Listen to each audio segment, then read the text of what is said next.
তাহলে তোমরা তায়াম্মুম করো। কি করো? তায়াম্মুম করে নামাজ পড়ো। উল্লেখ করে দিয়েছে যে তোমরা তায়াম্মুম করে নামাজ পড়ো। এখন আমিও বললে তায়াম্মুম আবার কি জিনিস?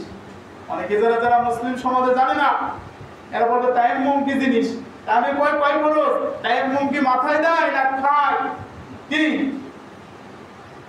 তো আমরা ইসলাম থেকে দূরে গেছি, কতটা দূরে গেছি আমরা নিজেরাই জানি না।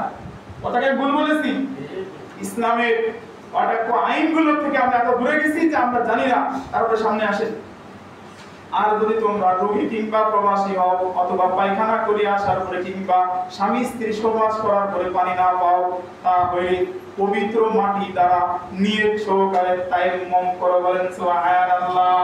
স্বামী স্ত্রীর পরবর্তী সময় যদি তোমরা পানি না পাও, তায়াম্মুম করিও। ওই অবস্থায় তোমাদের মুখমণ্ডল, তায়াম্মুমের বিষয়টাকে পবিত্রতা নিয়ত করতে হবে। তায়াম্মুমে 3 ফরজ। তায়াম্মুমে কয় ফরজ?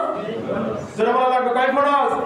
এটা আপনাকে জানা লাগবে যে পবিত্রতা নিয়ত করা, পবিত্রতা নিয়ত করা। পাক মাটিতে হাত মেরে, মাটি ঢিলা হবে, এই মাটিতে আপনি সুন্দর করে হাতটা মাসে করে অথবা আপনার মুখমণ্ডল সুন্দর করে কি করবেন? মাসে করবেন।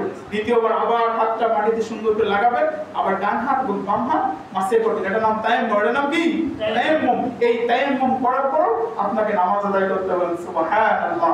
এই জন্য অপবিত্র অবস্থায় যেন আমরা না থাকি, আল্লাহ রাব্বুল আলামিন যেন আমাদেরকে পবিত্র অবস্থায় সুন্দর করে নামাজ এবং বিভিন্ন যে ইবাদত আছে করার তৌফিক দান করে বলে আমিন।